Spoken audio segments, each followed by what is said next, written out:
సాధించారు మిత్రమా? ఎక్కడ మొదలై ఎలా ముగిసింది ప్రస్థానం?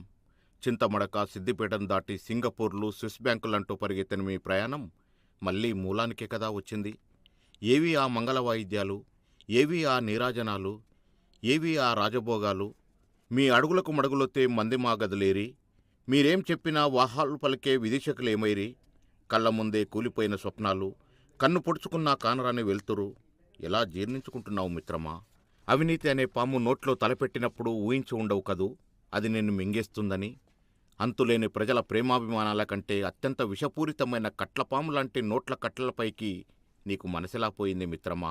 ఈ మధ్య మీరు చేస్తున్న సమీక్షలు పార్టీ పరిస్థితిని అంచనా వేస్తున్నట్టు లేదు. గతించిపోయిన మీ గతాన్ని తవ్వుతున్నట్టు ఉంది. అధికారాంతమున చూడవలే అయ్యగారి లీలలు అన్నట్టుగా నీ మొహంలో ఆ మునుపటి కాంతులేవి మిత్రమా? నేలకు పడిపోయిన మీ ప్రతిష్టను తిరిగి నిలబొట్టుకోవడానికి తోడు కూడా లేక ఒంటరిగా తన్లాడుతుంటే చూడలేకున్నాను స్నేహితుడా.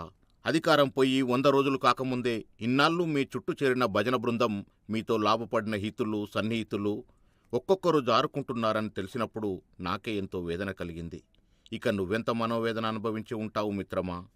ఇప్పుడేరి ఆ హితులు, స్నేహితులు? కొందరప్పుడే మీరు తాత్కాలికంగా తమ పేరున పెట్టిన ఆస్తిపాస్తులను తిరిగి ఇవ్వటానికి మనసొప్పక వాటిని చక్కదిద్దుకునే పనిలో పడటం, మరికొందరు వారు ఇరుక్కోలేక మిమ్మల్ని ఇరిక్కించి తప్పించుకోవాలని యోచించడం, ఇది కదా అసలైన జీవిత సత్యం. అధికారంలో ఉండి కూడబెట్టిన 1000 ఎకరాల భూముల కన్నా స్వగ్రామంలో మీ స్వార్జితం 8 ఎకరాలే ఎంతో విలువగా తోయటం లేదా? ఇప్పుడు ఉద్యమం చేస్తున్నప్పుడు ఇక్కడ నేను, నా ముసల్ది మాత్రమే ఉన్నాము, నా 2 పిల్లలు అమెరికాలో సెటిల్ అయ్యారు, నాకే స్వార్థం లేదు, నాకే పదవులు వద్దు, నేను తెలంగాణకు కాపలా కుక్కలా ఉంటాను అని ప్రమాణం చేస్తే అమాయకులైన తెలంగాణ జనం నమ్మి నాయకుని చేశారు. దళితుడినే ముఖ్యమంత్రి చేస్తానని చెప్తే నమ్మిన బడుగు జీవులు మీకోసం ఎన్ని త్యాగాలు చేశారో ఎప్పుడైనా లెక్క చూసుకున్నారా మిత్రమా?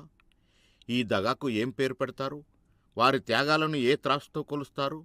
స్వరాష్ట్రం కోసం, ఒక మానవీయమైన మార్పు కోసం బుల్లెట్లకెదిరిన యువతరం తెగింపు, చావును ముద్దాడిన వారి త్యాగఫలం కేవలం మీ కుటుంబం కోసమే అని ఎలా అనుకున్నారు మిత్రమా? అంతులేని మీ ధనదాహం ముందు నిరుద్యోగ యువత ఆక్రందనలు విలిపించలేదా? పౌర హక్కులు కనిపించలేదా? అంత నిరంకుశలమేలా మిత్రమా? బూటకపు హామీలు, మోసపూరిత వాగ్దానాల పేకమేడ ఎన్నాళ్ళుంటుంది మిత్రమా? ఎప్పుడైనా కూలిపోవాల్సిందే కదా. పులిరాజాగా ఉద్యమంలో ముందుకు పోతూ మీ పంజా కింద నలిపేసిన లేళ్ళు, దుప్పిళ్ళు, కుందెళ్ల మాటేమిటి మిత్రమా? మీరిప్పుడు కట్టుకున్న బంగళాలు, పోగేసుకున్న సంపద ఏదీ మీ ప్రతిష్టను తిరిగి తీసుకురాలేదు కదా. మీకు ప్రజల గుండెల్లో విశాలమైన గూడు ఉండగా ఇరుకైన పాలరాతి మెడలెందుకు మిత్రమా? ప్రజల మనసుల్లో కొలువై ఉండే మహాభాగ్యాన్ని వదులుకొని భోగభాగ్యాల వెంట పరుగులెందుకు? జనం ఆదరణ కోల్పోయి సంపాదించేవి రత్నాలైనా రాళ్లతో సమానమే కదా. ఎత్తులు వేయడంలో, వ్యూహాలు రచించడంలో కనుచూపు మేర మీకు సరిజోడైన నాయకుడున్నాడా? ఆ రాజనీతిజ్ఞత, దార్శనికత ప్రజల సౌభాగ్యం కోసం వాడితే తరతరాలు వాళ్ళ గుండెల్లో ఉండిపోయేవాళ్ళు కదా. ఎందుకొచ్చిన మాయదారి సంపద? ఏం చేసుకోను? మీ ముందు తరాలను సోమరులను చేయడానికి కాకపోతే మీరు పోగేసుకున్న సంపదలో 1% కూడా మీ జీవితకాలంలో అనుభవించలేనప్పుడు ఎందుకొచ్చిన ఆరాటం? ఆ సంపద పోగేసుకునే క్రమంలో మీ ప్రతి నాయకుణ్ణి మీరే సృష్టించుకోవడం, మీ ఓటమికి మీరే ఇటుకలు పేర్చుకోవడమే కదా వైచిత్రి అంటే. సైజు పెద్దది అయినా అంగీలా అలవాటు లేని అపోజిషన్లో మీరు అవస్థలు పడుతుంటే ఆనందపడేవారే గాని అయ్యో అనేవాళ్ళు లేకపోవడం ఎంత దుర్భరం మిత్రమా? ఉద్యమంలో మీరు చేసిన బాసలు అధికారంలో ఉన్న మీ శత్రువు ఆచరిస్తున్నాడు, గమనించారా? ప్రజాస్వామ్యంలో అధికారకృతం నిర్వహించడం ఎలాగో అతని నుంచైనా మీరు నేర్చుకుంటారా? ఓటమి ఎప్పుడూ చివరి మజిలీ కాదు, అదెప్పుడూ తాత్కాలికమే.